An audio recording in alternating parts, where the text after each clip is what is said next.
Bonsoir. J'ai le plaisir de vous accueillir au deuxième talk de Drawing Now 2014.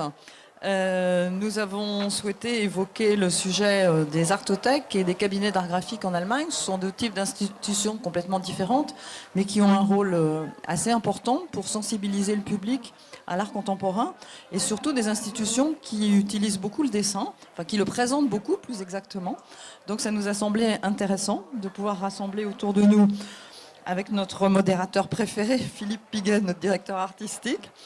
Donc nous allons faire intervenir ce soir Christiane Talmar, qui a créé l'artothèque d'Annecy, Claire Tangy, qui dirige l'artothèque de Caen, et le docteur Andreas Schallorn, qui est, alors vous excuserez mon accent allemand, qui n'est pas très bon, le cabinet d'art graphique du Museum zum Berlin. C'est bon ? Voilà. Et nous attendons l'artiste Guillaume Dégé qui a exposé avec Claire à l'Artothèque de Caen. Et donc, voilà, on voulait échanger avec un artiste qui a été dans une des artothèques pour voir ce que ça avait pu apporter dans son expérience. Je pense qu'il est un petit peu en retard, donc il nous rejoindra.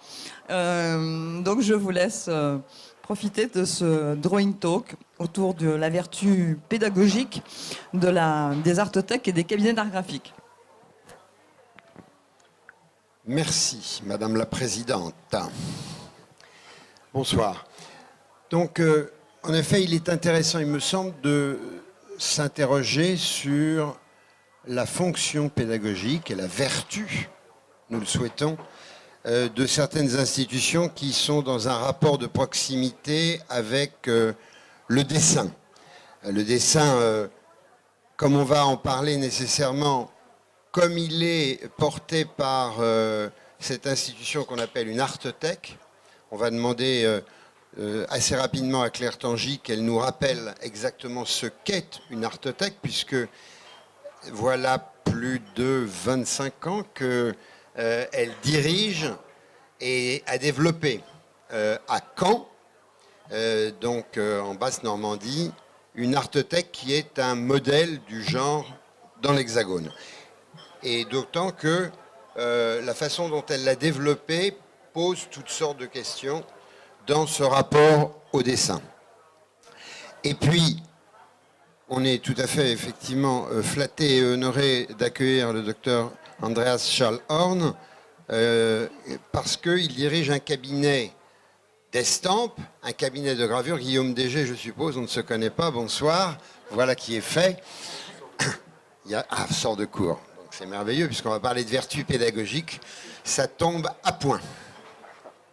En conséquence, on va essayer avec nos quatre invités, de pouvoir un peu débrouiller justement ce qu'il en est de ces institutions dans leur fonctionnement et dans leur rapport au public, car c'est évidemment toujours vers lui que toutes nos activités, toutes nos actions se tournent. Alors Claire, rappelle-nous ce qu'est une artothèque, dans quel contexte historique, tout particulièrement, cette institution a émergé chez nous et c'est, il faut bien le dire, largement développé. Il est branché. Bonjour à tous. Je suis ravie de pouvoir peut-être contribuer ce soir, encore une fois, à apporter un éclairage un peu plus grand sur ce que sont les artothèques, qui restent souvent quand même encore des institutions un petit peu méconnues ou mal connues. Donc toutes ces occasions sont importantes pour nous. Donc les artothèques, il faut rappeler que l'invention du concept, et on le doit aux concitoyens de mon voisin, puisque le concept est né en Allemagne. Alors là, je parle vraiment sous votre contrôle. D'habitude, je suis très à l'aise, mais là, je me dis, si je dis des bêtises, lui, il va me le dire, il va me le faire savoir. Donc, je dis toujours 1904, mais si ça se trouve, c'est pas très bien. C'est à peu près ça. Bon. Début du XXe siècle. Voilà, vous n'étiez pas né, moi non plus.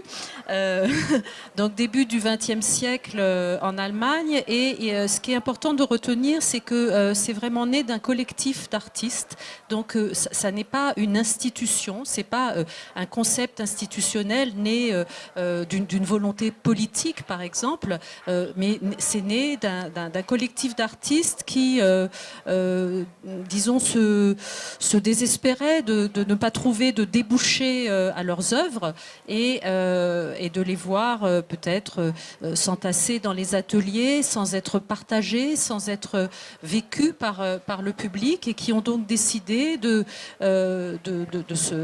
s'associer et de mettre leurs œuvres à disposition des publics par un système de location, en fait, qui était proche du leasing, puisque l'idée était que, à force de louer des œuvres, on constituait une sorte de pécule qui permettait à un moment donné d'en acheter. L'idée, elle repose sur un concept tout simple, c'est: peut-on désirer ce que l'on ne connaît pas ?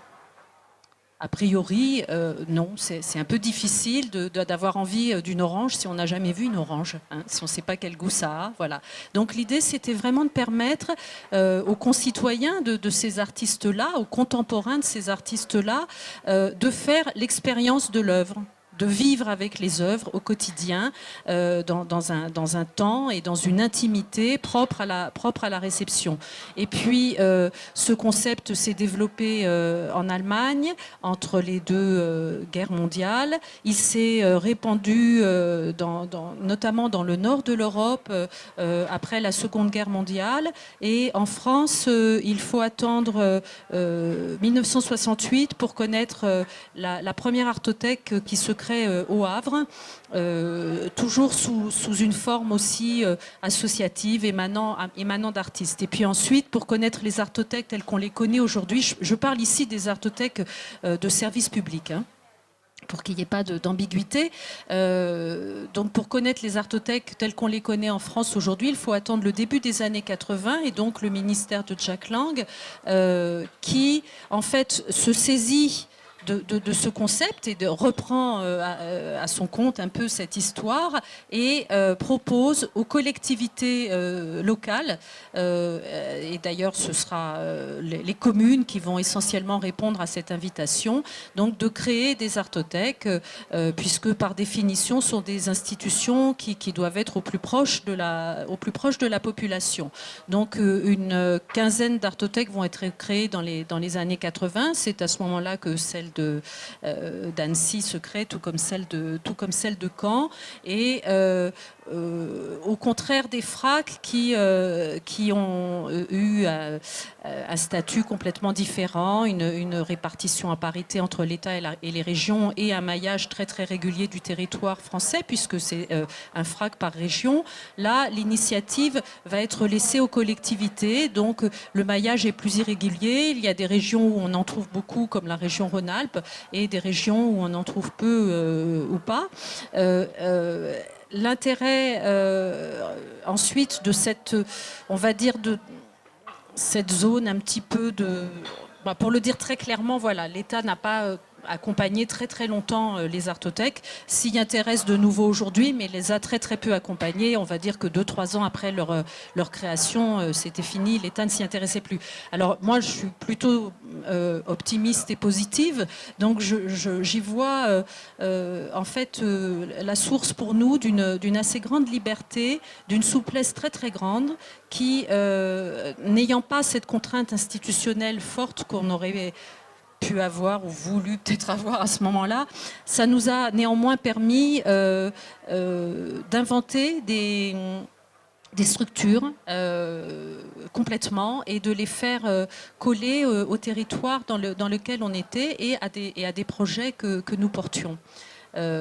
Donc aujourd'hui, si on prend l'exemple de l'Artothèque de Caen, qui est en fait plus un centre d'art, en fait, au sein duquel se trouve une artothèque, Mais quand je dis ça, c'est pas complètement vrai parce que la collection, c'est vraiment la clé de voûte du projet culturel et artistique. C'est un lieu, d'ailleurs nous, ça s'appelle l'Artothèque Espace d'art contemporain. C'est un lieu qui fait près de 800 mètres carrés, qui présente 3 salles d'exposition, des réserves importantes. Enfin, je parle de réserves, mais il ne faut pas imaginer des réserves de musée. Je pense qu'on va voir des images, sont des réserves complètement ouvertes, puisque bien sûr, ce qui constitue la spécificité d'une artothèque, c'est que ces collections, qui sont essentiellement des collections d'œuvres graphiques, en effet, comme tu le soulignais, dans lesquelles le dessin prend une part très importante aux côtés de tout ce qui est du registre de l'estampe, mais aussi de la photographie, donc essentiellement des œuvres sur papier. Ces œuvres-là, elles sont collectionnées, non pas dans un but patrimonial, mais dans un but de transmission. C'est vraiment ça ce qui singularise la collection d'Artothèque, c'est que sa vocation première est la transmission. Et même si, de fait, nous constituons des patrimoines au fil du temps, puisque là, vous voyez, en 27 ans, l'Artothèque de Caen, on arrive à, je crois qu'on est à 2300 œuvres. Donc, bien sûr, il y a une partie de la collection qui est une partie qui relève de l'histoire, de l'art maintenant. Mais la vocation, donc, il y a un patrimoine qui, pour certaines œuvres, a pris d'ailleurs beaucoup de valeur pendant ces dernières années. Mais la vocation première, c'est vraiment la transmission, la circulation des œuvres, et je dirais même la valeur d'usage des œuvres. Ce sont des collections qui sont des collections à valeur d'usage. C'est-à-dire que chaque individu, là, au moment où je vous parle, à Caen, il y a à peu près 20 000 personnes qui sont concernées par la présence d'œuvres d'art sur un lieu de vie quelconque, que ce soit un appartement, une maison, donc un lieu intime, ou que ce soit un bureau dans une entreprise, une classe dans une école, un couloir d'hôpital, une salle de réunion, je ne sais où, voilà. Donc c'est... Ok. Voilà, donc c'est vraiment ce qui singularise l'Artothèque, c'est vraiment ça. Merci Claire d'avoir posé les premières pierres de cette conversation. J'insisterai effectivement beaucoup sur le point que le phénomène de l'Artothèque est un phénomène effectivement qu'il faut considérer dans son émergence chez nous, dans la synergie de ces années 80 avec les FRAC et les centres d'art, et dans un mode de fonctionnement très différent, puisque, comme le disait Claire, les FRAC ont 3 missions. C'est collectionner, exposer, diffuser. Donc, créer vraiment une collection. Les centres d'art sont des outils beaucoup plus légers qui ont été mis en place sur le territoire, suite d'ailleurs à des actions qui avaient été menées antérieurement par des différents groupes associatifs, souvent d'artistes, qui venaient donc diffuser la création artistique contemporaine sur le territoire. Je voudrais, Christiane Talmar, puisque vous aussi, vous avez mis en place l'Artothèque à Annecy dans le même temps que celle de Caen, que vous reveniez sur un point qui est vraiment très pragmatique, c'est-à-dire le fonctionnement au jour le jour d'une artothèque. Et je commencerai à vous poser juste une question. Est-ce que c'est une collection ou est-ce que c'est un fonds ? Alors écoutez, pour moi c'est une collection. Parce que précisément c'est une collection. C'est quelque chose de très vivant. Alors que pour moi un fonds, c'est plutôt quelque chose qu'on va conserver. Donc je préfère collection. Mais bon, là on peut en parler longtemps. Ce qui vient en contrepoint avec l'entité, je dirais, un peu supérieure qui s'appelle le FNAC, Oui. Fonds National d'Art Oui. Contemporain, qui lui remonte, on pourrait remonter au temps de la Révolution, si on voulait en faire l'historique précis, et qui est un réservoir d'œuvres, Oui.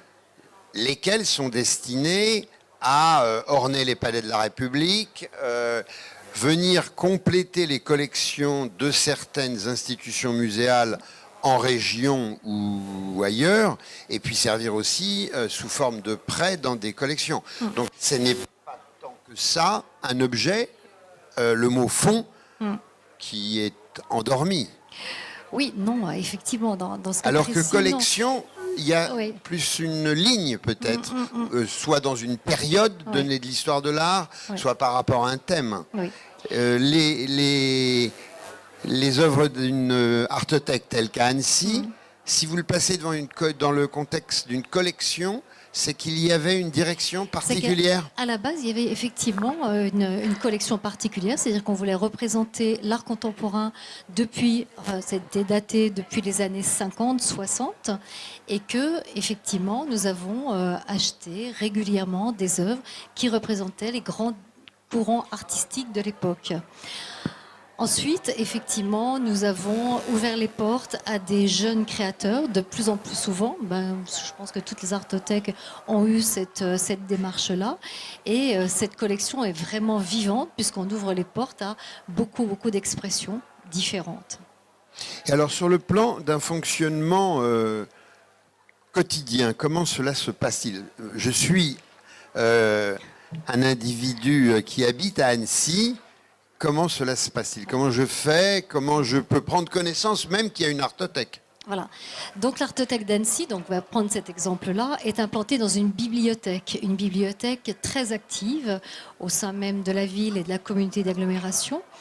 Donc il suffit de venir à la bibliothèque et là il y a un public très très important et c'est la raison pour laquelle l'artothèque d'Annecy a été implantée dans une bibliothèque. Le public est là, la collection est entièrement libre d'accès, donc toute personne peut pendant des heures regarder les œuvres qui sont là présentes. Et puis, bien entendu, il y a de la communication sur divers supports. Alors Claire Tangy parlait d'espace d'exposition, puisqu'elle précisait que son artothèque, dans son intitulé, c'est Artothèque, espace d'art contemporain. Oui. Et on voit des images qui défilent sous vos yeux au fur et à mesure de nos paroles. Oui. Qu'en était-il à Annecy? Enfin, qu'en est-il toujours? Vous ne la dirigez plus, parce que vous avez bien donné. Oui. Donc, effectivement, nous organisons entre 4 à 6 expositions par an. Des expositions thématiques, mais également des expositions monographiques, c'est-à-dire qu'on invite des artistes à venir exposer sur nos CIMES. Donc il y a tout un travail de préparation et de médiation autour des expositions. C'est-à-dire que chaque exposition est commentée. Nous invitons le public à un vernissage. C'est l'occasion de rencontrer les artistes, bien sûr, et puis l'occasion également pour le public de faire connaissance avec l'artothèque. Mais alors, une artothèque inscrite dans le cadre d'une médiathèque, d'une bibliothèque comme celle d'Annecy, ça va donc concerner un public très très large. Tout à fait. Il va des petits bambins qui viennent chercher les livres pour apprendre à lire, jusqu'à l'étudiant, voire l'adulte évidemment. Tout à fait. Donc, est-ce que c'est pas un public trop diversifié en termes de tranche d'âge? Ou comment vous aviez réglé le problème pour pouvoir capter ce public différent? Alors, à Annecy, dans les années 2000, nous avons décidé de créer une artothèque pour enfants.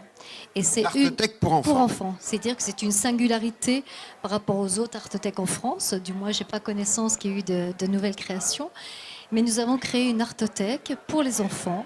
Ce sont des œuvres à part entière, mais en petit format, pour que les enfants puissent choisir au secteur enfant les œuvres, les prendre sous leurs bras et les emmener chez eux et les mettre au mur, dans leur chambre, au pied de leur lit, s'ils en ont envie. Avec quand même père et mère derrière qui surveillent le choix de l'œuvre? Alors, oui et non. Non, justement non. C'est que nous avons souhaité qu'il n'y ait pas d'autorisation parentale. C'est-à-dire que nous prenons le risque que l'enfant emporte l'œuvre, ne la rende jamais éventuellement, ça n'est jamais arrivé, du moins à ma connaissance. Mais l'enfant est complètement libre de son choix et libre d'emporter une œuvre chez lui. Le prêt de 2 mois, donc il peut vivre avec. Toutes les œuvres, alors c'est pareil pour la collection des adultes, c'est-à-dire que derrière chaque œuvre, il y a une fiche technique où il y a le nom de l'artiste, la technique, le titre, l'année d'édition, enfin, etc. Et une documentation sur les artistes et une analyse de l'œuvre. Donc l'enfant ne part pas juste avec une image. S'il le souhaite, oui, mais il peut également consulter et emporter une documentation. Mais dans la production artistique qui vous concerne, en Oui. termes de situation d'artothèque, de définition d'artothèque, vous trouviez des œuvres, comme vous le disiez, de petit format, dont le contenu était, il faut bien le dire, accessible à des enfants, parce Oui. que non pas que je considère qu'ils ne peuvent pas tout tout appréhender, mais comment cela se passait-il? Vous faisiez Eh vous-même bien, un choix antérieur, évidemment. Bien sûr. Alors d'abord un gros travail de prospection pour effectivement trouver des petits formats. C'est pas toujours évident. Oui. Et il y a quand même des éditeurs. Je pense par exemple à Franck Bordas qui avait une collection qui s'appelait Paquebot, de tout petits formats avec des séries.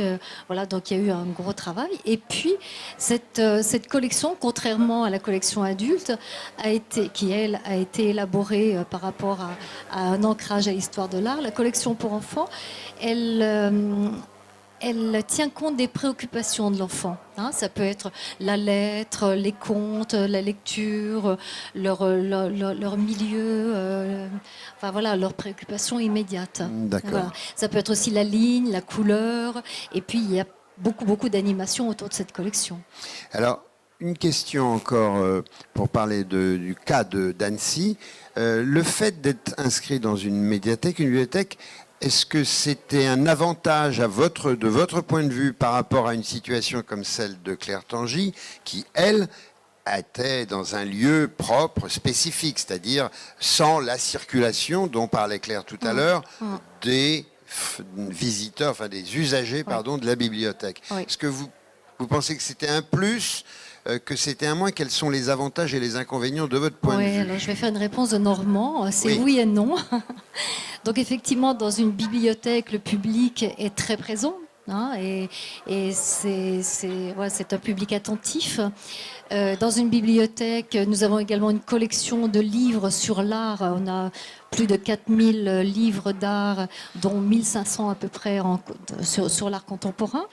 Nous avons une collection de livres d'artistes également, très pointus, parce que je ne sais pas, dans la collection, on a Orlan, on a Pistoletto, on a Pierre Huyghe, enfin voilà. Donc une belle collection de livres d'artistes. Et puis toute cette documentation. Ça, je trouve que ça, c'est vraiment important. Je ne dis pas que si j'étais dans un centre d'art, il n'y aurait pas tout ce dispositif-là. Mais pour moi, c'est vraiment important que les prêts soient accompagnés. D'accord. Alors, on va demander au docteur Andreas Schallhorn de nous parler de ce Kupfertische Kabinett. Donc, c'est une entité qui dépend des musées de Berlin, me disiez-vous tout à l'heure. Depuis quand cette institution existe-t-elle et comment fonctionne-t-elle? À destination de quel public? Les cabinets des estampes, pour ainsi dire, pour traduire Kupferstiche Kabinett ou bien musée d'art graphique, pour ainsi dire. C'est une institution ancienne, une institution qui existait aussi au début des musées de Berlin, des musées fondés dans les années 19, dans le siècle 1900. C'était à mon avis à 1132. On a fondé cette institution comme partie des musées nationaux, pour ainsi dire. Actuellement, les musées statals des États, mais De l'État. ça veut dire c'était au début comme une filiale, comme une branche de la collection de la peinture de la Pinakothek de Berlin. Mais peu à peu, c'était un développement isolé. Et Indépendante? Pas vraiment. Actuellement, pour le budget, c'est absolument. Nous sommes dépendants de toute cette collection, cette cluster, pour ainsi dire, des 17 musées à Berlin. Vous connaissez bien la Nationalgalerie avec la Hamburger Bahnhof, l'ancienne Nationalgalerie, tous les sites touristiques, le Pergamon-Musée, toutes les choses là-bas, très, très connues aussi chez les touristes. Et nous sommes petits, le 5e rôle, comment se dire. Et vous disiez que vous étiez à côté de la Gemälde-Galerie. Actuellement, oui, il y a, après après la chute du mur, Oui. oui, c'était ouvert 60, non, en 80-40. Actuellement, notre musée près de Potsdamer Platz, ça veut dire encore dans la partie ouest de Berlin, mais proche à la ancienne douanier, comment est-ce qu'on dit, ancienne mur, c'est ça, merci. Mais c'était proche aussi à la Nationalgalerie de Mies van der Rohe et aussi proche à la fameuse Philharmonie, merci beaucoup. Et ça veut dire que la situation n'est pas facile actuellement. D'accord. Oui. Et alors, de quoi est constitué ce cabinet d'estampes? C'est une collection historique. Les premières œuvres sont encore des rois de Prusse ou toute la famille des Hohenzollern. Ça veut dire des estampes, pas seulement des dessins, mais il y a aussi des œuvres du Moyen-Âge. Il y a aussi des dessins. Oui, il y a Vous avez dessins et estampes. C'est ça. Et aussi livres d'artistes, quelquefois aussi des livres avec œuvres originaux, mais aussi des reproductions. Il y a des livres d'horaires comme les Stundenbuch de Duc de Berry, quelque chose comme ça. Ça veut dire œuvres du tard Moyen-Âge jusqu'à l'art contemporain. Ça veut dire l'art contemporain des dessins, mais aussi les estampes.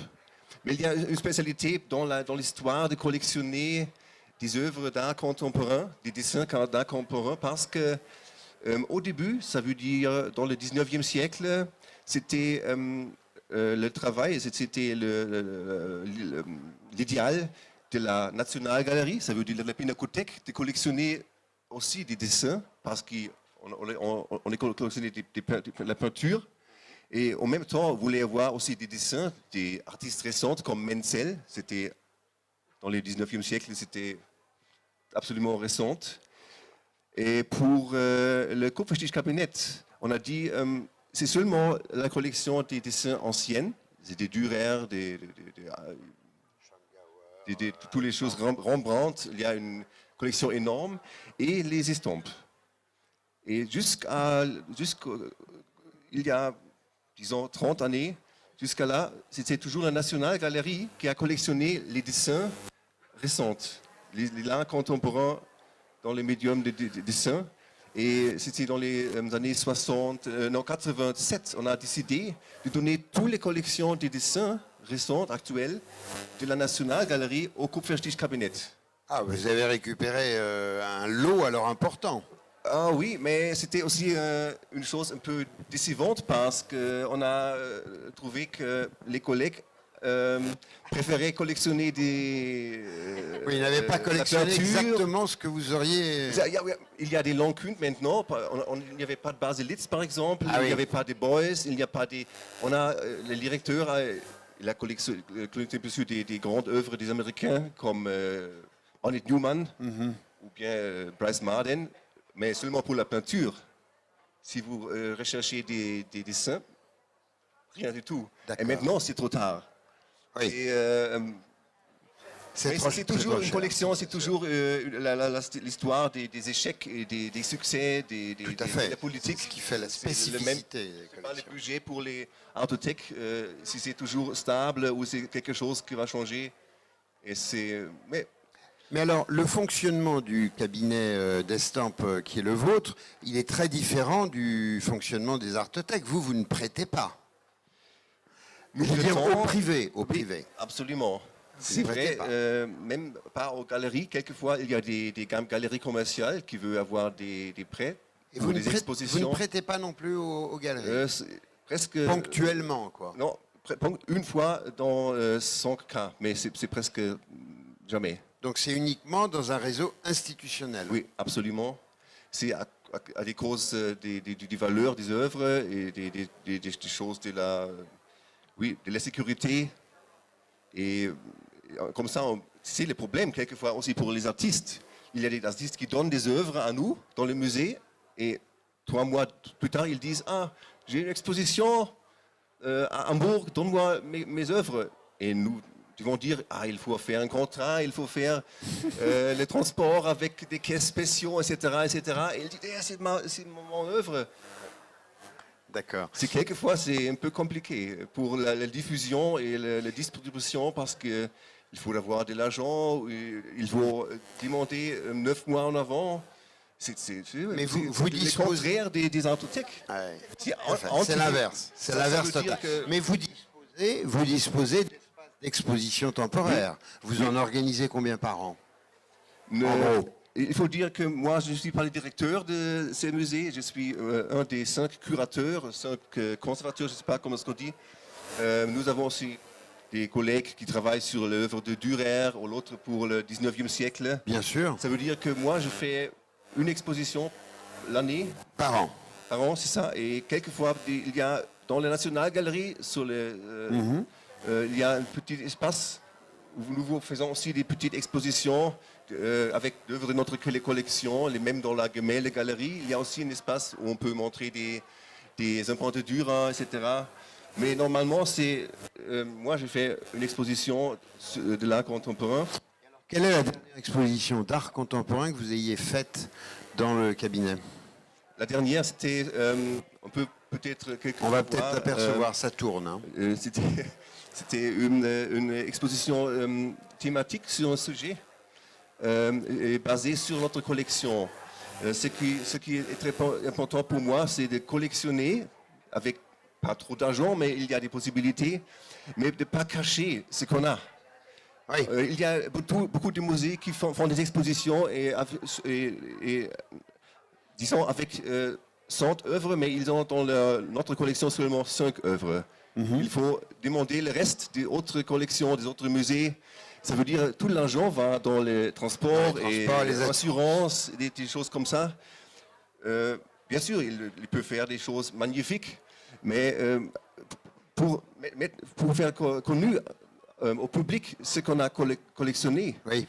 acheté ou reçu comme don, pour moi, il est très important de faire des expositions pour même pas seulement dire les 5 dernières années, on a reçu ces trucs comme ça, mais il doit être un certain but, un certain sujet, un motif qui rassemble, on peut rassembler toutes les œuvres. Et dans ce cas-là, c'était une exposition d'une collection Schering, ça veut dire c'est une fondation à Berlin, mais ils achètent des œuvres pour les laisser chez nous. Ah oui. Ça veut dire c'est pas C'est un dépôt, c'est comme un dépôt, mais sans fin. Un dépôt sans fin. C'est ça. C'est un cadeau, quoi. Oui, un cadeau, mais un peu à raison des dépôts légaux, je ne sais pas. On voit l'exposition là. Oui, c'est ça. Celle-là? C'est ça, oui, oui. C'était cette exposition avec le titre de Système et sensualité. C'était sur les dessins abstraits, conceptuels, mais pas seulement un art concret ou tout rationnel, mais aussi avec l'importance des gestes, de la main de l'artiste. Et j'ai rassemblé, disons, 20 artistes presque de la moitié des femmes. Et avec chaque artiste avec 3-4 œuvres sur ce sujet, sur ce thème, et on a fait des discours avec cette collection des œuvres précisément achetées ou données. Et à mon avis, pour les gens, c'est plus facile de comprendre l'idée de l'art, disons, un peu minimaliste ou de genre plus réduit, si on a différents artistes qui se diffèrent un peu dans la stratégie de mettre les lignes, de travailler avec le papier, etc. Et pour ça, il est très agréable pour promener dans une telle exposition et être dans la possibilité de regarder toutes les différentes différences. D'accord. Mais bien sûr, c'est une philosophie, on peut changer aussi. Et on pourrait faire des expositions monographiques. Mais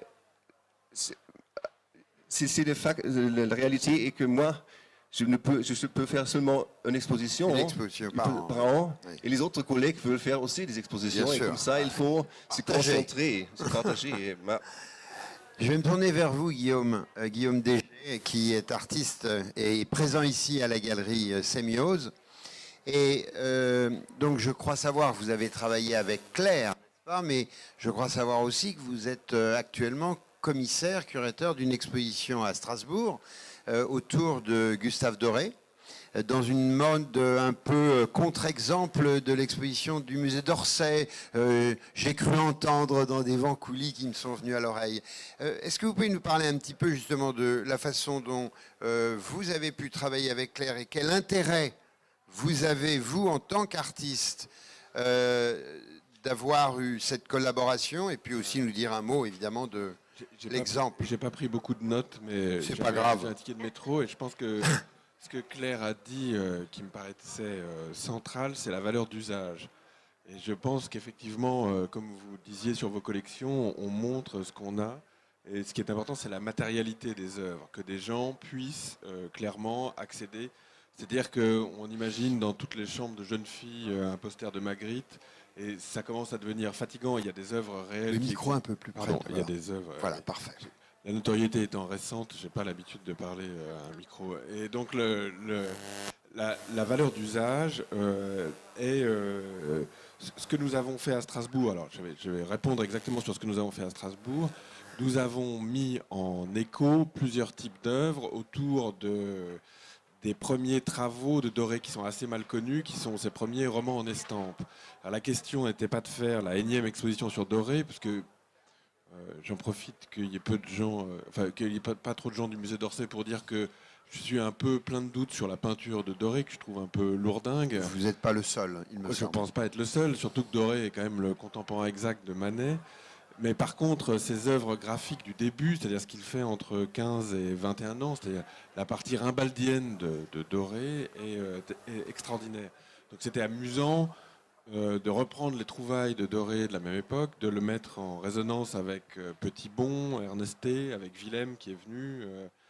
Et là aussi, je dirais qu'il y a la valeur d'usage et aussi la valeur pédagogique, c'est-à-dire le fait de montrer des œuvres que l'on ne voit que peu, de décortiquer, de voir leur fonctionnement, d'essayer d'en comprendre la structure et d'essayer d'en comprendre la structure par d'autres exemples, des exemples tirés dans d'autres endroits, permet au public de rentrer dans on va dire, dans des idées reçues et d'avoir un nouvel accès à une œuvre qui est originale et je dirais presque innocente.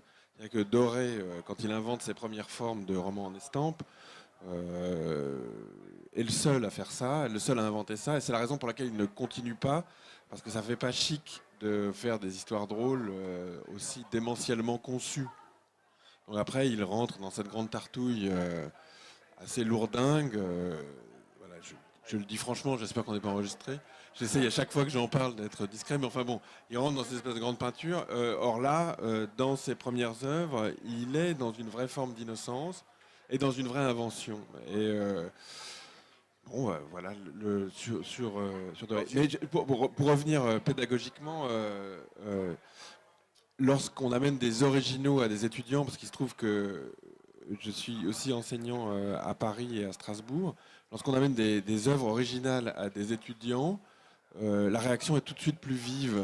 C'est-à-dire qu'on peut amener des catalogues d'expo, mais qu'on amène une gravure 17e originale ou un dessin 20e ou 21e original ou une sérigraphie originale, on est tout de suite dans la marmite. C'est-à-dire que un artiste n'est pas un cuisinier anorexique, c'est-à-dire qu'il regarde de toute façon ce que font les autres, il est sans cesse en confrontation avec ce que les autres font. Alors, même si la plupart de mes étudiants font de l'illustration, il n'y a pas d'illustrateur sans bibliothèque, il n'y a pas d'artiste sans collection, c'est un leurre. Je veux dire, un des plus grands marchands d'art en français du XXe siècle, c'est Marcel Duchamp. Avant lui, Brancusi aussi était marchand. C'est-à-dire que le va-et-vient entre les œuvres, il y a l'œuvre et le commerce de l'œuvre. Quand j'entends commerce de l'œuvre, j'entends pas forcément une œuvre à vendre. Question d'argent, oui, bien sûr. C'est pas forcément une question d'argent. Je pense qu'effectivement, les artothèques remplissent cette mission. On n'est pas obligé d'acheter quelque chose pour le mettre au mur. Alors après, je pense que justement, le phénomène des artothèques ou de ce genre d'endroit devrait gommer une forme de discrédit pour avoir le public, le grand public, face à l'art contemporain. C'est-à-dire que ce n'est pas inaccessible. C'est une chose que l'on peut, enfin que le public, j'en suis aussi, enfin essentiellement, Nous en sommes tous. oui, que le public peut s'approprier. Et c'est ça. J'ai bien aimé votre différence entre la collection et le fond. Je voulais aussi répondre à ce que vous disiez sur les enfants. Il se trouve que à Strasbourg, il y a quelques années, nous avons organisé la collection d'un fonds d'un industriel allemand qui s'appelait Zonneken, qui est un industriel qui avait inventé le classeur à anneaux, les encriers, des trucs comme ça. Donc ce monsieur Zonneken avait acheté un nombre de livres sur l'écriture qui allait du 16e jusqu'au début du 20e siècle. Donc collection que nous avons, c'est une collection qui appartenait à la Bibliothèque nationale universitaire de Strasbourg. Et nous n'avons pas fait de catalogue. Tout le monde dit oh il n'y a pas de catalogue, c'est hyper triste. Machin. On a fait un truc internet qui servait, qui était complètement mal branlé, enfin pas très intéressant. Et donc tout le monde dit il n'y a pas de catalogue, c'est chiant. Bon, alors j'ai proposé à l'époque à la mairie de faire un livre pour enfants avec des choses extrêmement pointues, c'est-à-dire que il y avait effectivement des caractères dessinés par Durer, des caractères dessinés par Geoffroy Tory, donc des éléments de culture, de la culture la plus fine. Et nous y avons adjoint des artistes contemporains, des illustrateurs contemporains. Et j'ai demandé à la mairie à ce que ce livre soit distribué à tous les CP. Donc tous les petits-enfants qui rentraient en CP, les riches, les pauvres, les vilains, les jolis, les garçons, les filles, enfin tout, quoi. Et, Toutes les classes. sans précaution d'usage. Directement. Cash. Cash. La seule précaution d'usage, et c'était un peu de la filouterie, mais c'était pas forcément idiot. On avait travaillé en amont avec les les inspecteurs d'académie, spécialistes et des arts plastiques et de l'apprentissage de lecture. Mais je veux dire, à l'intérieur, nous n'avons pas fait de choix en disant ça c'est pour les enfants, ça c'est pas pour les enfants. J'ai dit, mais le fait est que nous avons pu rentrer dans quelque chose d'aussi pointu parce que nous étions dans une partie du programme pour l'enfant. Si on travaille sur la lettre, on aurait tout à fait pu prendre des choses d'Ed Rusher et mettre des lettres d'Ed Rusher. Alors, ça, c'était le point. Après, on a utilisé un très bon graphiste qui est plutôt dans l'art contemporain que dans le livre pour enfants au sens strict, stricto sensu. Et nous avons utilisé ce graphiste, pris un éditeur intéressant qui sont d'anciens étudiants des Arts Déco de Strasbourg, qui s'appelle 2024. Et le livre nous a enchantés, on était hyper contents, c'est chouette, on a fait un vrai livre, un vrai faux livre pour enfants. Et après, j'ai eu la grande stupeur et la grande angoisse d'avoir à le donner à des vrais enfants. J'ai dit merde, imaginez les enfants qui regardaient c'est quoi Et il se trouve que pas du tout. C'est-à-dire que les enfants, on a amené un livre qui sortait d'espèces de lots de cochonneries dans lequel ils s'ébattent depuis qu'ils sont petits, espèces de livres scolaires atroces, mal faits, mal dessinés, mal maquettés, mal pensés. Et là, tout d'un coup, on a amené un livre beau, on a évité de prendre les enfants pour des cons, et un livre extrêmement exigeant, c'est-à-dire autant pour les adultes que pour les enfants. Et tout d'un coup, on s'est dit, mais ça existe, c'est pour nous aussi, on peut s'en servir. Et je reviens à cette valeur d'usage. Je dis, mais faites ce que vous voulez. À partir du moment où vous avez ce genre d'ouvrage, c'est à vous d'en faire quelque chose. C'est aux enfants, aux instituteurs. C'est-à-dire que je dirais que on est dans une valeur d'émancipation. C'est-à-dire comme pour les artothèques, je veux dire, on ne prend pas les gens de haut, on va pas leur filer un cartel de 300 pages pour leur dire, attends, si vous n'avez pas compris ça, vous êtes vraiment des billes. Les gens vont vers l'œuvre et petit à petit, le goût s'affine. Effectivement, un enfant, il mange des nouilles au beurre avec du mauvais jambon. Et puis un jour, on peut commencer par râper des truffes. On se dit, tiens, c'est bizarre, c'est un goût un peu nouveau. C'est vrai. Bien sûr. Les choses sont progressives, mais comme Tout est question de gourmandise. Tout est question de gourmandise. Moi, je pense qu'effectivement. Aussi simple que ça, hein, c'est comme de gourmandise et de culture au sens de fréquentation. C'est-à-dire que l'avantage des artothèques, c'est qu'elles permettent à des publics, comme tu le disais tout à l'heure, qui n'en avaient pas le désir, de se trouver finalement vivre au quotidien aussi bien le matin en se levant que le soir en se couchant, en ayant cette présence d'œuvre dans leur quotidien, et ce qui finalement participe à cette pédagogie aussi de l'art contemporain. Est-ce qu'il y avait des dispositifs particuliers, est-ce qu'il y a des dispositifs particuliers que tu as mis en œuvre dans le contexte de de l'expérience que tu as de l'Artothèque de Caen à l'égard justement d'un public, d'enfants ou pas d'enfants, mais d'un public à former. Oui, alors moi, je ne fais pas trop de différence entre le public d'enfants et le public en général. Je voudrais juste, en préambule, revenir sur la question de la collection et du fonds. Moi, j'ai coutume de dire que nous, on constitue une collection comme si c'était pour nous, déjà. On est des collectionneurs. On constitue une collection comme si c'était pour nous. Et ensuite, à l'intérieur de cette très grande collection, il y a autant de collections potentielles que celles que vont bien vouloir faire les emprunteurs. Et c'est ça la valeur extrêmement importante d'une artothèque, c'est qu'elle offre la possibilité à chaque citoyen, c'est très important pour moi, c'est un projet républicain, une artothèque, hein. C'est-à-dire qu'on a un bien en commun qu'on possède ensemble et dont on use ensemble. C'est Mais pour le chacun, moins la res publica. voilà, mais chacun à son tour. C'est-à-dire que c'est pas comme quand on va au musée tous ensemble, puisque là, il y a une appropriation individuelle, mais on sait quand même que l'œuvre ne nous appartient pas en propre, cependant on en est riche. Je dis ça parce que c'est des choses qui sont très importantes. Nous, on entend souvent des gens quand ils viennent rapporter une œuvre et puis ils voient des œuvres qui sont là à ce moment-là et bon, ils repèrent une œuvre qu'ils ont déjà eu l'occasion d'emprunter. Et ça manque jamais, c'est dans toutes les artothèques comme ça, les gens disent « Ah tiens, la nôtre !» Voilà, donc la nôtre, ça veut dire celle avec laquelle on a vécu, celle avec laquelle on a eu une expérience, celle dont on est riche. On te coupe une minute, Oui. Guillaume voudrait dire Oui, quelque je vais chose. juste dire le penchant non républicain de l'Artothèque, mais que je fréquente au moins autant, c'est la salle des ventes. Oui. C'est-à-dire que la salle des ventes, c'est open bar. C'est-à-dire qu'on ne sait pas à quel prix l'œuvre partira. Enfin, Ouais. on peut ne pas savoir à quel prix l'œuvre partira. On peut, tout est mélangé. Donc c'est vraiment au client, au patient, de faire son œil, et dans un lot, dans un tas de choses énormes. Et je remarque que c'est plus facile de parler comme ça à des étudiants qui ont envie qu'à des gens qui seraient installés en disant, qui ont déjà un goût, ça c'est bien, ça c'est pas bien, ça c'est bien. Vous ça, leur c'est bien. suggérez à vos étudiants d'aller dans les salles de vente? Bah oui, bien sûr. Non, mais c'est très bien. Oui, mais oui, oui, c'est la oui. première fois que j'entends un prof me dire ça. Bah, les maisons closes étant fermées légalement. Les maisons closes étant fermées, il faut bien effectivement qu'ils trouvent. Non, mais c'est assez facile. Non, mais c'est vrai. C'est-à-dire que moi j'amène des livres en cours ou des œuvres. Ouais. Et je leur dis, bah voilà, on trouve ça là, vous pouvez le trouver là, allez-y. Et en plus, je pense que c'est un mode de formation non officiel, non institutionnel. Et c'est vraiment à la personne, ce que tu disais sur les artothèques, c'est à la personne de déterminer sa collection. Et il y a Oui. une collection à l'intérieur de sa collection. Je pense que il y a aussi autre chose que je voulais dire à propos de, juste une parenthèse, avant la salle des ventes. Moi, alors tout le monde est très triste que Breton, que l'État ne se soit pas décarcassé pour récupérer Ouais, le cabinet. le cabinet de Breton.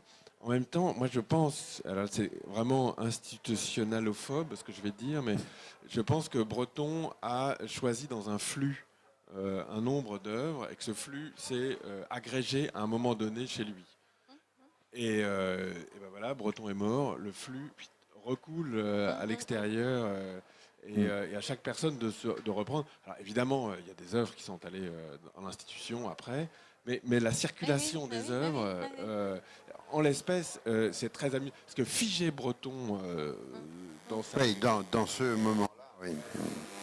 On voit d'ailleurs le mur, je ne fais pas une critique, mais le mur qui est à Beaubourg, qui est le derrière de son bureau, je crois. Oui, tout à fait. Ça devient presque chiant, quoi. Ouais, c'est muséographié. Muséifié, ouais, oui, oui. muséifié, quoi. Ouais, C'est fossilisé. fossilisé, ouais. C'est fossilisé. Donc l'artothèque, c'est une espèce d'entre-deux, entre la collection, à l'intérieur de la collection que les gens s'approprient. En plus, comme ce sont des multiples, c'est souvent accessible, effectivement, sauf des grandes pièces. Mais en même temps, à Strasbourg, on peut acheter une gravure d'Aldegrèver pour 30 €, une gravure originale. À Drouot, l'année dernière, la semaine dernière, il y avait un Dürer abîmé, très abîmé, donc il y avait un bout de Dürer qui manquait pour 150 €. Donc je veux dire, c'est extraordinaire. Ah, effectivement, si vous allez chez Sotheby ou Christie, ça vaut des blindes, mais Mais j'ajouterais aussi que cette façon de faire, c'est-à-dire de mettre l'œuvre au cœur de l'expérience et de rendre complètement autonome le récepteur, le regardeur, qui va lui-même décider du rythme de ses emprunts, de sa circulation, de son itinéraire après ce qui est à l'intérieur de ce qui lui est offert. Il y a ça d'une part, mais il y a aussi le fait qu'on place les œuvres finalement dans une situation non pas de transcendance mais d'immanence. Le fait qu'elles ne soient pas exposées au sein d'une institution qui va leur conférer une partie de leur statut fait que l'œuvre est là toute nue, voilà, elle est là livrée au regard du regardeur qui du coup va pouvoir instaurer avec elle une situation de dialogue, c'est-à-dire un rapport à l'œuvre intelligent, hors du consumérisme, hors de l'injonction, c'est-à-dire regarde ça parce que c'est dans le musée et que, oui, parce voilà, que voilà. c'est... Donc il y a une situation dialectique vraiment entre le récepteur et l'œuvre qui est du même ordre que celle que connaît le collectionneur en fait, hein, le collectionneur qui lui achète les œuvres. Voilà. La différence, c'est une chose publique. Oui. Voilà. Pour moi, c'est vraiment la même chose. Et je crois, pour en revenir aux arts graphiques et au dessin en particulier, à la création des artothèques dans les années 80, ça a pu être vécu comme quelque chose d'un petit peu handicapant, le fait que les artothèques aient à constituer des collections qui n'aient affaire qu'à ce registre-là. Pourquoi je dis ça? Parce que, vous voyez, aujourd'hui, on est à Drawing Now. Le dessin, les œuvres graphiques en général, n'ont plus du tout la même connotation que celle qu'elles pouvaient avoir dans les années 80, où elles n'étaient pas regardées, pas montrées, pas collectionnées. Là, grande différence avec l'Allemagne, hein, par exemple, où ce type d'œuvre a toujours été valorisé. Donc, je dirais qu'aujourd'hui, on a la grande chance, nous, d'avoir pu créer des collections d'œuvres d'art graphique depuis le début des années 80. On a des très, très belles collections. Mais je dirais que aussi, par rapport au projet de transmission, de sensibilisation à l'art, ce médium-là, que ce soit le dessin, le multiple dans toutes ses composantes, est quelque chose qui est en parfaite adéquation avec la finalité, c'est-à-dire que c'est du registre de l'intime. Ce sont des œuvres vers lesquelles on va. Là, je viens de passer 2 heures dans le salon et je me disais, mais quelle différence entre un salon du dessin et une foire d'art contemporain plus vaste.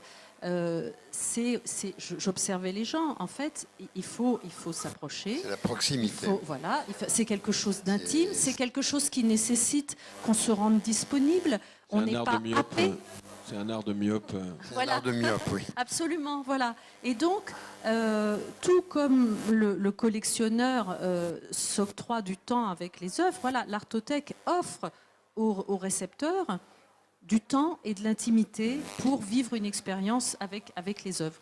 Alors, je voudrais interroger Andreas par rapport justement au public de votre institution, du cabinet. Il doit être très différent de ce que nous avons entendu, ou est-ce que finalement il est assez similaire, et est-ce que vous-même vous avez une organisation pour essayer de dispenser auprès d'un public plus jeune, par exemple, l'approche à cet art contemporain?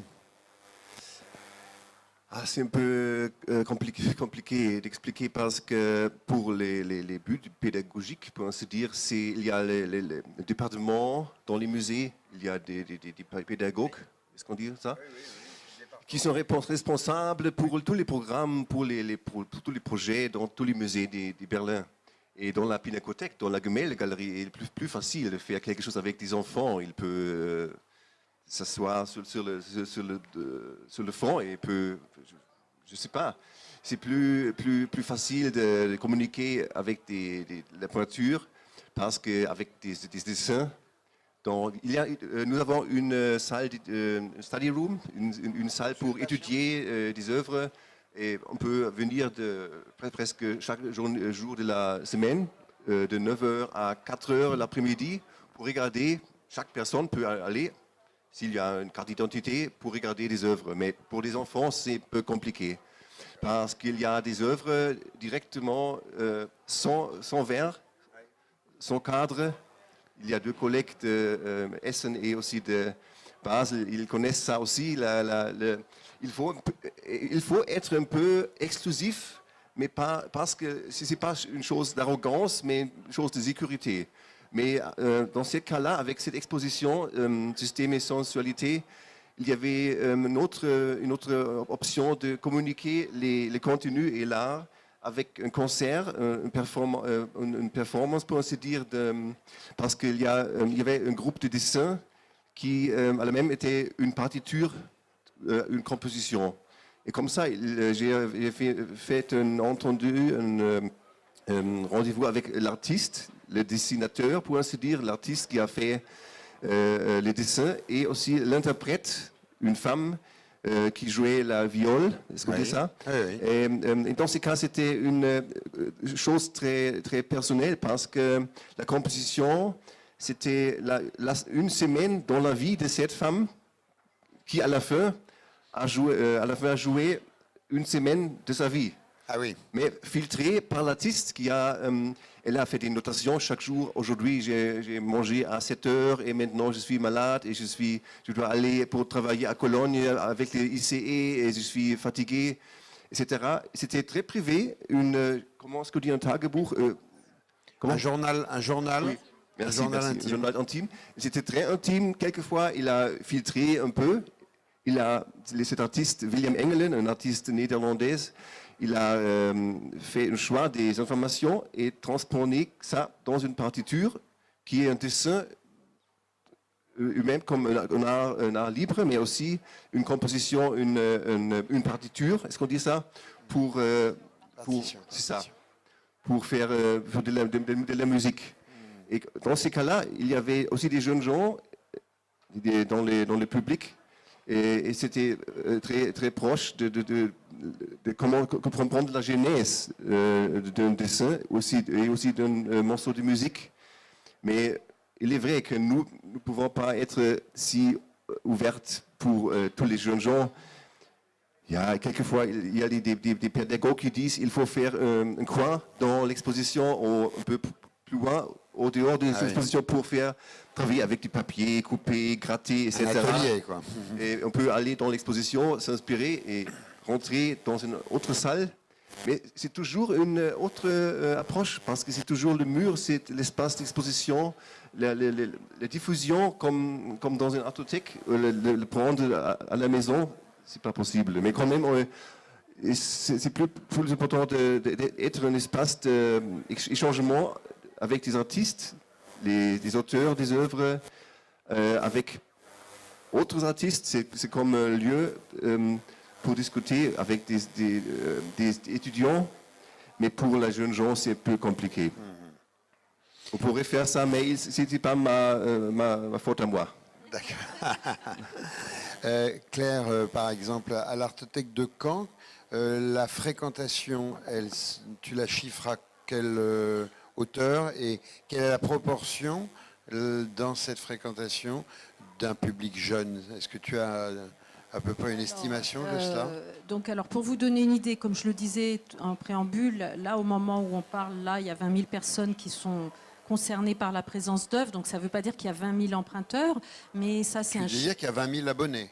C'est pas 20 000 abonnés. Ça veut dire que il y a 20 000 personnes qui vivent auprès d'une œuvre actuellement. C'est-à-dire que par exemple, on multiplie par 4 le nombre de particuliers. Voilà. On multiplie par tant le nombre d'hôpitaux abonnés, par tel chiffre le nombre d'écoles, etc.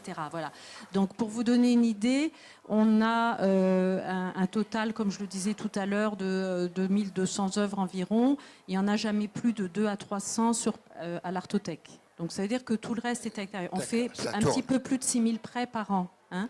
Donc c'est vraiment une collection en mouvement dont les œuvres ont une rotation extrêmement importante. Quand je dis que c'est une collection à valeur d'usage, c'est ça, c'est vraiment ça. Hein. Ça c'est clair. Donc on a 2 types de publics, enfin ça revient au même, mais on a les particuliers où là on a une typologie qu'on a pu mettre en œuvre, puisque pour chaque chaque adhérent, on a sa fiche, on sait quel âge il a, qu'est-ce qu'il fait, etc. Donc là, je dirais qu'effectivement, dans ce public-là, on touche non pas un public de spécialistes, mais par contre un public de gens qui ont d'autres pratiques culturelles, qui sont des gens curieux par essence. Voilà. Et puis, il y a le public. Nous, on appelle des collectivités, mais pas au sens collectivité territoriale, hein, des groupes constitués, que ce soit des entreprises, des établissements scolaires, des établissements de santé, pénitentiaires, tout ce qui existe et qui est constitué. Et là, on touche un public qui est à peu près la photographie de la population d'une ville. Hein. Tout le monde est concerné. Et ce qui est intéressant de remarquer, alors sinon sur les particuliers, l'âge, la moyenne, c'est plutôt autour de 40 ans. Hein, mais avec une nette augmentation ces derniers temps du public jeune. Par exemple, nous, on fait un abonnement spécifique pour les étudiants et qui est en très nette augmentation. Et ce qui est intéressant d'observer, c'est qu'on existe depuis 27 ans. Donc, on a déjà passé une génération. Et donc, on a des jeunes adultes qui viennent s'abonner. À chaque fois qu'un nouvel arrivant se présente, on lui demande toujours comment il a eu connaissance de l'Artothèque. Et il y a beaucoup de jeunes en ce moment qui nous disent « Ah ben nous, on a toujours emprunté parce qu'à l'école, machin, il y avait un abonnement. Puis après, au lycée Intel, il y avait un abonnement. » Donc, ça montre aussi que, il n'y a pas de secret, hein, c'est hyper simple et basique, hein, c'est tout, voilà. C'est qu'il faut offrir les ressources et que lorsqu'elles sont présentes, lorsqu'un enfant a fréquenté pendant toute sa scolarité, peut-être même éventuellement à la maison, des œuvres, et ben, au moment où il arrive, qu'il a même sa chambre d'étudiant sur le campus, il a envie aussi d'accrocher des œuvres chez lui. Voilà, c'est aussi simple que ça. Et du coup, ça m'amène aussi à dire que moi, je suis très, très agacée par cette soi-disant rupture qui existerait entre l'art contemporain et le public.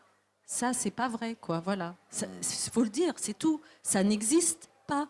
Et c'est de dire ça, c'est une sorte de malhonnêteté intellectuelle de gens qui font l'économie du travail de transmission. Je le dis clairement. Hein. Voilà. Moi, je crois que maintenant, j'ai l'âge de dire les choses et de ne pas avoir peur de les dire. Je le dis clairement. Voilà. Quand prétendument, c'est impossible de rendre accessibles des œuvres d'art contemporain à un public lambda, ben c'est qu'on ne fait pas son travail. C'est qu'on ne fait pas son travail. C'est qu'on n'a pas fait son travail, c'est tout. Parce que ça n'est pas vrai. Et donc, tu me demandais si on avait mis en place des stratégies de médiation. Bien sûr qu'on en a mis en place avec des dispositifs particuliers, mais je ne m'y attarde pas parce que c'est un petit peu les mêmes que partout. Moi, je dirais que le plus important dans le système Artothèque, c'est que la médiation, c'est l'œuvre. Voilà, c'est tout. Voilà, c'est l'appropriation de l'œuvre. C'est le caractère immanent de l'œuvre. Je le dis souvent, ça amuse les gens quand je dis ça, mais on donne l'opportunité à une œuvre d'œuvrer. C'est-à-dire de faire son boulot d'œuvre. Voilà. Et au récepteur de recevoir cette œuvre.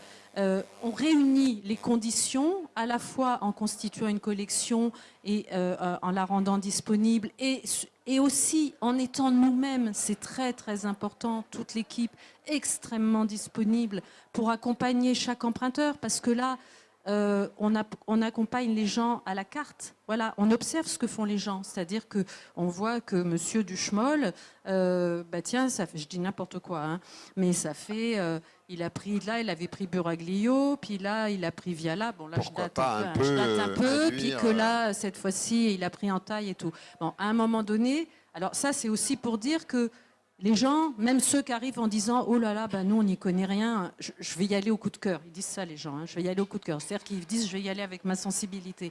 Mais ils font des parcours extrêmement cohérents. Donc, à un moment, c'est important, nous, de notre part, d'observer ça, puis de dire à la personne « Alors, vous savez, vous avez emprunté ça, ça et ça. Donc, il se trouve que ces artistes appartenaient à un mouvement qui s'appelait le mouvement Support Surface, etc. Est-ce que ça vous intéresse qu'on vous prête de la documentation sur Support Surface, etc. Ou pas. Ou pas. Voilà. Parce que c'est pas obligatoire et que l'approche sensible, elle a toute sa noblesse autant que l'approche intellectuelle. Mais ce qui est notre rôle de passeur, d'accompagnement aussi de la création, c'est de faire en sorte de réunir les ressources et que tout soit là pour qu'à un moment donné, le parcours de chaque individu puisse se continuer, puisse avoir lieu, Ce que puisse advenir. soulignait tout à l'heure Christiane par rapport à l'accompagnement documentaire, dans l'expérience que vous avez eue, compte tenu de la spécificité à l'Artothèque d'Annecy de ce coin que je connais, réservé aux enfants, est-ce que vous Avec avez... 1500 œuvres quand même pour les 1500 enfants. œuvres. Oui. Est-ce que vous avez eu l'occasion, au fil des quelques 25 ans et plus, je crois, que 30. 30, est-ce que vous avez eu l'occasion de voir un enfant être venu quand elle avait 3-4 ans et puis Tout de à fait. le suivre comme Ce cela? que Claire dit, c'est tout à fait la réalité. Et je pense que c'est la réalité pour toutes les artothèques. Et si on est attentif effectivement au public, je pense que effectivement, tu as tout à fait raison, Claire. Ouais. Et moi, je voudrais apporter un témoignage de personnes qui étaient abonnées à la bibliothèque, qui ne connaissaient absolument rien en art et qui ont été curieux et qui ont commencé à vouloir emprunter, ils ne savaient pas trop quoi. Donc, je les ai soutenus, aidés, enfin, etc. Et puis, je voyais leur goût s'affiner d'année en année et des choses très cohérentes. Ils commençaient à parler avec moi d'histoire de l'art. Et un jour, j'ai reçu une carte postale de Florence où ils mettaient gentiment « Grâce à vous, nous sommes allés à Florence et nous avons pu apprécier les œuvres classiques. » Et ça, j'ai dit, là c'est gagné. quoi. C'est gagné, C'est absolument. magnifique. Quoi. Puisque finalement, les œuvres classiques Voilà. n'étaient jamais que Il n'y le a pas contemporain de il n'y a cette pas de époque. frontières. Voilà, c'est Pour le exactement moins. ça. Voilà. Très bien. Peut-être on va laisser la parole à la salle. Est-ce qu'il y a quelqu'un qui veut poser une question à l'un de nos invités? Oui.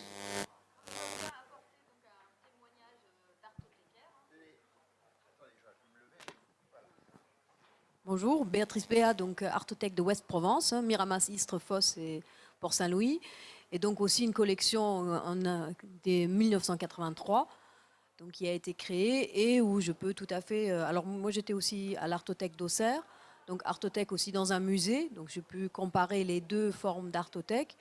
Mais c'est là aussi vraiment cette formation individuelle qu'on porte, qui peut démarrer par la couleur du canapé, ou de dire j'ai des invités, est-ce que vous avez quelqu'un de connu, je veux dire vraiment tous les entrées sont possibles. Alors même c'est arrivé, on m'a envoyé un mail avec les photos de l'appartement en disant je voudrais des œuvres qui vont avec. Et là j'ai refusé d'envoyer l'œuvre, j'ai dit il faut venir la choisir. Je veux bien prendre en compte les photos, mais je ne fais pas allô tableau, parce que ça c'est aussi, parce qu'à un moment donné... mais ce dialogue qu'on a, effectivement, qui mène et aussi à l'achat d'œuvres, parce que c'est aussi souvent cette aide à la création, puisqu'ensuite le public de venir à Drawing Now et de dire on peut donner aussi là l'information et d'acheter une première œuvre. Au bout de 3-4 ans, souvent le particulier a envie aussi à un moment donné de devenir peut-être collectionneur ou garder un emplacement. Voilà. Ça me fait penser à poser une question à Claire ou à Christiane. Est-ce que par la suite, vous avez eu l'occasion justement de rencontrer de vos usagers qui sont venus vous demander des conseils d'achat? Oui, alors, déjà, il y a une chose, c'est que quand les gens empruntent une œuvre, ils ont un contrat qui accompagne l'œuvre où ils voient la valeur de l'œuvre aussi. Oui. Donc ça, c'est important parce que ça permet aussi de dédramatiser un peu aussi, voilà, d'avoir une idée de qu'est-ce que ça coûte, parce que donc il faut qu'ils savent qu'ils ont emprunté une œuvre qui a telle valeur, donc quelquefois ils s'aperçoivent que ça peut aussi ne pas être aussi coûteux que ce qu'ils pouvaient imaginer et que finalement on peut avoir commencé à constituer une collection avec des dessins, avec des estampes, etc. Donc ça c'est important. Il y a des gens qui ne savent pas emprunter.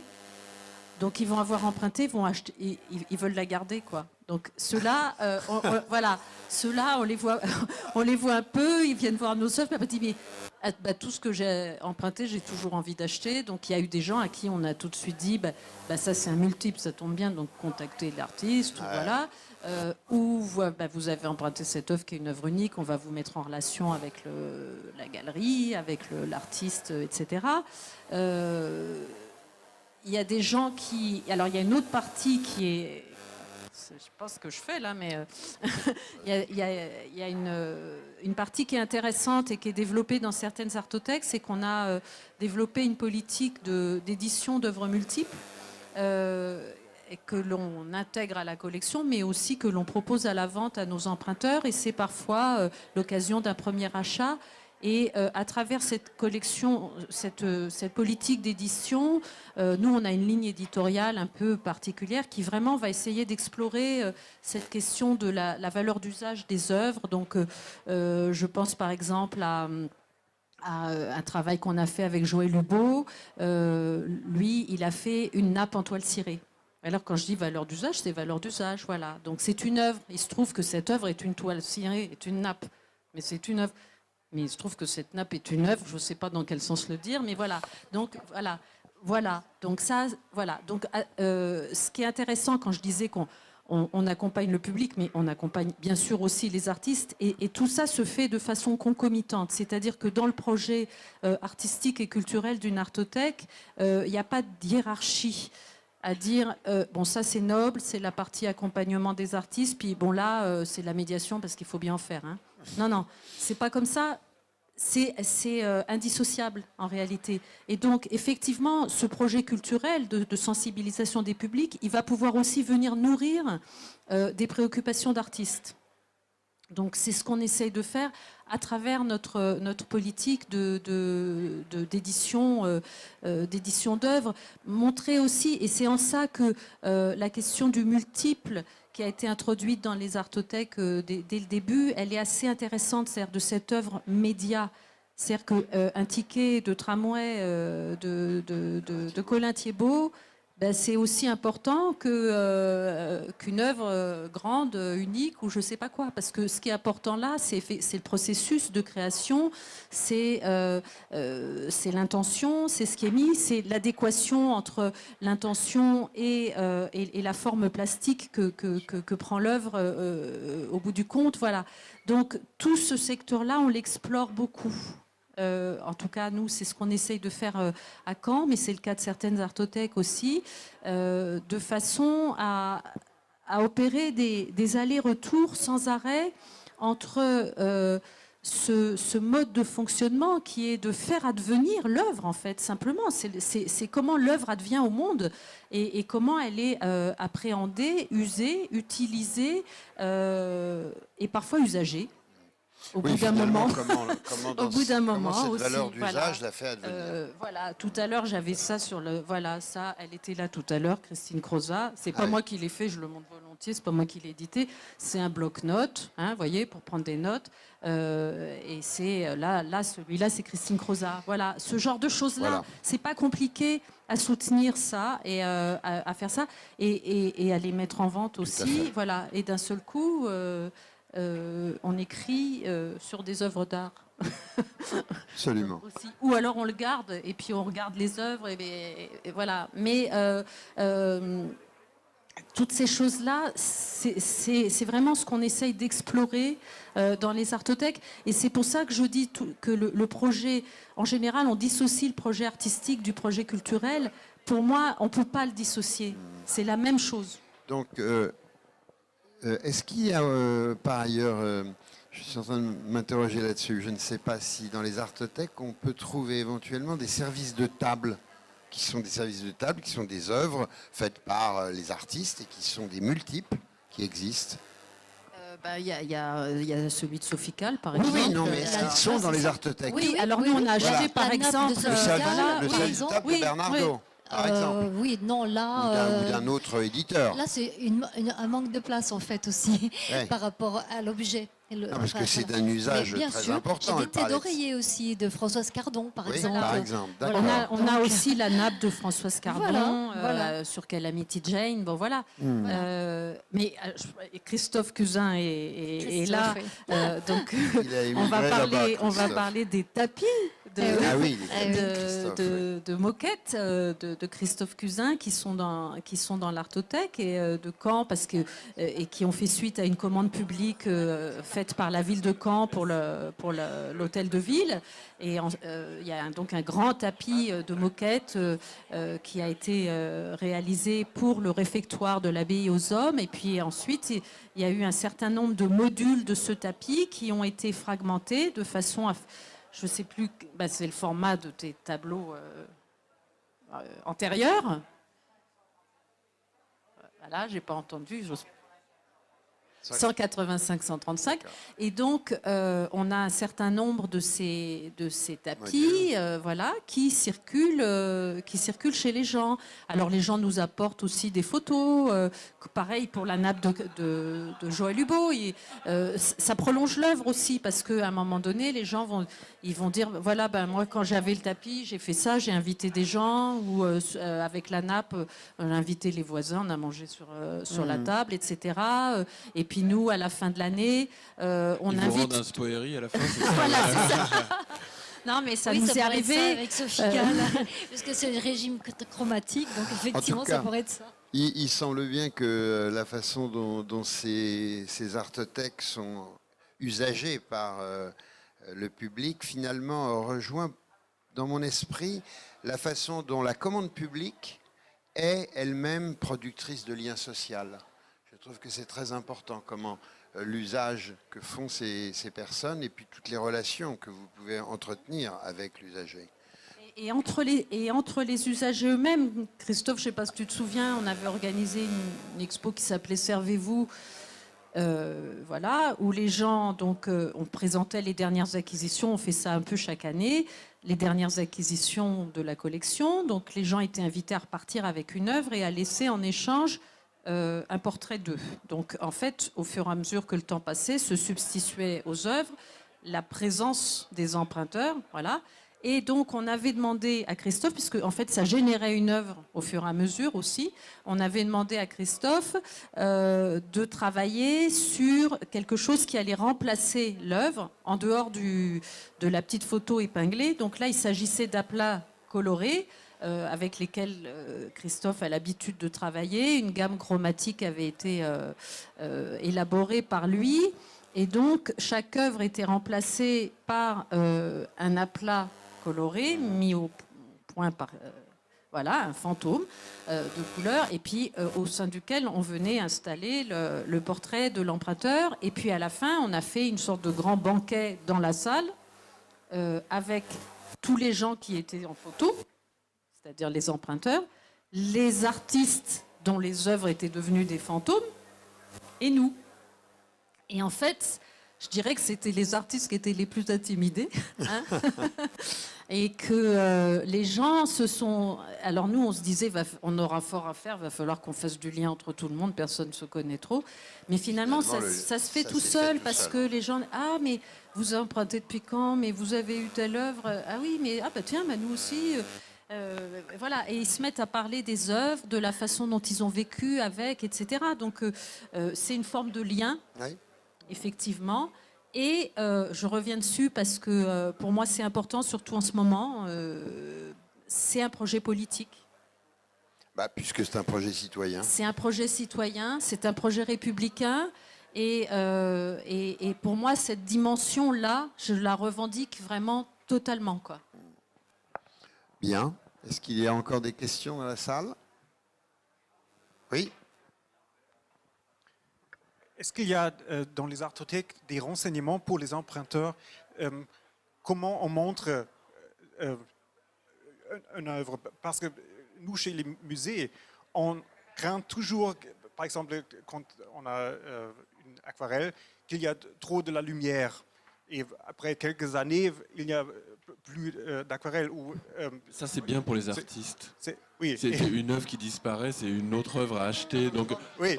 voilà, c'est ça. Donc les artistes encouragent le soleil, la lune. Non, mais c'est vrai que c'est une question importante. Et puis, alors, au-delà mais c'est drôle et en même temps, c'est un peu vrai parce que, comme je le disais au début, ça n'est pas une collection à valeur patrimoniale. Je dis pas qu'on va faire exprès de tout abîmer et puis que ça n'a pas d'importance. Ça, bien sûr que non. Donc, bien sûr, il y a ce qu'on a appelé, nous, une petite charte des précautions à prendre. Voilà, pour les œuvres, ne pas les accrocher en face des rayons du soleil, pas au-dessus d'une source de chaleur, ne pas les désencadrer, etc. Il y a tout ça. Après, bien sûr, on n'est pas là. Oui. Voilà, on n'est pas là. Il y a des petites dégradations qui se font plutôt de l'ordre de ce qui concerne l'encadrement, en réalité. Pour vous donner une idée, depuis 27 ans, à raison, j'allais dire de 6000 préparants, il ne faut pas que j'exagère non plus, au début, il n'y avait pas autant, mais bon, vous voyez quand même le volume de prêts d'œuvres et de mouvements d'œuvres, nous, on a déploré en tout une petite dizaine d'incidents. Donc c'est vraiment très très à la marge et en général c'est un cadre qui s'est abîmé. Voilà. Alors il est arrivé qu'un cadre s'abîme tombant et un verre se cassant. On a eu une gravure à restaurer. Bon voilà, c'est vraiment à la marge. Par contre, la question de l'usure par la lumière, bien sûr qu'elle existe. Là, il y a des choix à faire. On est arrivé à cette époque-là, des choix qu'il faut faire, notamment. Mais c'est très difficile parce que du coup, ça nous amène à réfléchir à qu'est-ce que c'est que cette collection, quelle hiérarchie on fait, parce qu'on pourrait dire, voilà, par exemple, on a des œuvres de Dubuffet sur papier, des estampes, on a des œuvres de Soulages, de Tapiès, je ne sais pas, pour dire voilà celles qui valent cher aujourd'hui. Qu'est-ce qu'on fait? Est-ce qu'on considère que on les met au cabinet des estampes du musée des Beaux-Arts et puis que voilà, la finalité c'est de les voilà. C'est de les conserver et que voilà, ou est-ce qu'on fait le choix de dire elles vivent leur vie d'œuvre et elles remplissent leur mission, enfin celles, voilà, voilà, elles œuvrent. Moi, je ne suis pas une conservatrice, je serais donc plutôt pour la seconde hypothèse. Maintenant, c'est une décision bien sûr que je ne prends pas seule parce que c'est une collection non pas publique au sens stricto sensu, puisque l'Artothèque est une association, mais qui vit avec de l'argent public. Mais du coup, c'est pas une collection en réalité inaliénable, puisqu'elle n'est pas achetée directement par des fonds publics. Mais jusque-là, on n'a jamais rien revendu. Par contre, on a déjà retiré des choses. On désherbe aussi, hein, comme dans les bibliothèques. Hein. C'est-à-dire que quand on constitue une collection comme ça, on se trompe aussi.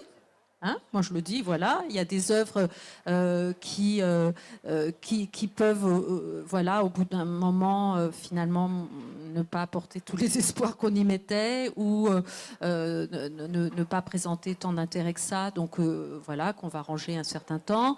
Il y a aussi des œuvres, c'est vrai que nous, on essaye pour l'instant, pour répondre plus précisément à votre question, de certaines œuvres, de se dire on les fait sortir que la moitié de l'année, avec des pauses entre deux, etc. Mais le processus, il est inexorable. De toute façon, il est entamé.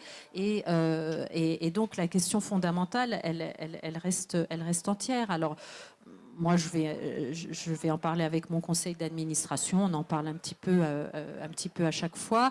Quand il s'agit de multiples, je dirais que la question est moins urgente parce que, en général, un exemplaire est conservé à la Bibliothèque nationale ou ailleurs. Et donc, moi, j'aurais tendance à dire, elles vivent leur vie d'œuvre. Elles sont des œuvres médias, voilà. Voilà, Il y a peut-être quelque chose, une mode à créer, œuvres d'hiver, œuvres d'été, œuvres de demi-saison, œuvres de temps de pluie. Les 4 saisons. Oui, collection. Œuvres par temps de pluie. Je prends. Ouais. Ne sort pas pendant la pleine lune. Enfin, un truc. Voilà.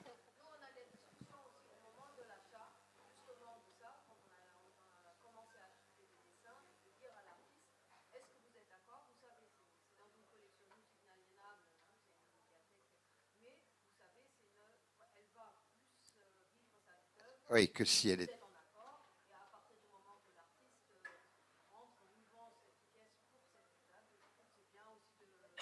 De jouer le jeu de la vie. Ouais. Comment tu vois ça, toi, Guillaume? plus mes œuvres se détruisent, plus Voilà. les gens les Plus il est rachètent. ravi. Ah oui, bon, C'est là, très j'ai clair. pas de- Non, parce que ce que tu disais qui m'a intéressé aussi, c'est le désherbage. C'est-à-dire que, effectivement, le fond collectionne et garde tout. Ce qui est amusant dans la notion de collection, c'est que ces collections évoluent et qu'il y a des œuvres qui deviennent étrangement obsolètes. Alors, c'est assez difficile de parler de mode pour l'art. Oui.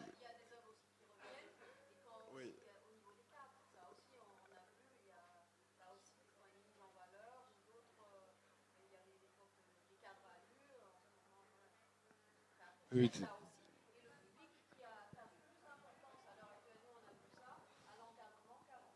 il y a peut-être un public des années 80, un public des années 90, un public des... Oui, ça évolue tout le temps. Donc c'est intéressant. De toute façon, il y a des œuvres qui, à mon avis, sortent moins. Bien sûr. Oui, mais tout ça est intéressant, même toutes ces questions connexes, un petit peu comme celle qui est relative au droit, celle relative à la matérialité de l'œuvre, à sa conservation, etc. Parce que ça ramène toujours à qu'est-ce que c'est l'œuvre? C'est quoi l'essence de l'œuvre, hein? Voilà. Donc, de toute façon, toutes ces questions-là, elles sont passionnantes et il faut se les reposer tout le temps. Et c'est aussi pour ça que le projet, il est réactivé sans arrêt, en fait. Hein. C'est d'autant plus juste, c'est que justement, vous êtes avec un fonds, une collection, comme tu dis, à valeur d'usage. Donc la fréquentation de cette question de la valeur d'usage ne fait que de dynamiser la problématique de ce qu'est l'œuvre, finalement, etc. Je vais juste rebondir aussi sur la notion de collection de dessins. Les collections de dessins commencent assez tôt, notamment les grosses collections de dessins 18e. Mais les dessins n'étaient pas faits pour être au mur, ils étaient conservés dans des cartons. Donc déjà, c'est un concept qui est très... enfin, je veux dire, les ventes de dessins, les ventes aux enchères de dessins, ça s'adresse... Le dessin, beaucoup plus que la peinture ou l'illustration, s'adresse à des publics, comme la gravure, s'adresse à un public extrêmement déjà... Amateur, pointu, et surtout, il n'y a pas... il me semble, dans le dessin, il n'y a pas de valeur d'esbrouf. C'est-à-dire qu'on ne peut pas faire... je veux dire, c'est pas une œuvre notariale. Ça fait pas riche le dessin. C'est extrêmement léger, comme la gravure en règle générale. Ouais. Intime, oui. Donc je dirais que le dessin s'expose, mais aussi se conserve, c'est-à-dire se garde, se met dans des comme un peu quelque chose. Une richesse dont on sait qu'on peut y revenir. comme une lettre. Alors, on la voit pas tout le temps, quoi, mais on sait qu'on peut. C'est un travail de passage. Le dessin, c'est pas immobilier, on va dire. C'est un travail de passage. On conserve, on passe et on le transmet, on le montre à ses enfants ou à sa famille, et puis on le re-range. Ça n'a pas ce caractère immuable ou plutôt immobilier presque. C'est toujours dans la proximité. C'est toujours dans la proximité. C'est l'histoire de je te donne un dessin, je te fais un dessin, Voilà, mais on dit pas je te donne une peinture, je te fais une Non, peinture. non, une peinture ça coûte C'est trop clair. cher. Mais d'où, du coup, un petit peu, dans les années 80, le paradoxe que ça pouvait constituer pour nous, parce qu'on nous a quand même demandé de sensibiliser des larges publics avec des œuvres qui avaient un caractère confidentiel et qui n'étaient pas spectaculaires, qui étaient, comme tu viens de le dire, pas des œuvres d'esbrouf, pas des œuvres qui a priori, hop, tiens, on est passé, ça nous a accroché tout de suite. Donc, c'était... on a su tout de suite, d'emblée, on a été plongé dans ce travail de fond, ce travail extrêmement patient de chaque jour, de fourmi, qui nécessite une très grande présence et aux œuvres et au public. Il est un peu tard, vous avez encore un peu de temps pour aller faire quelques acquisitions d'œuvres dans les salles de Drawing Now. Merci beaucoup de votre écoute et merci à Claire Tangy, à Christiane Talmar, à Andreas Schallhorn et Guillaume Dégé de votre participation. Merci, bonsoir.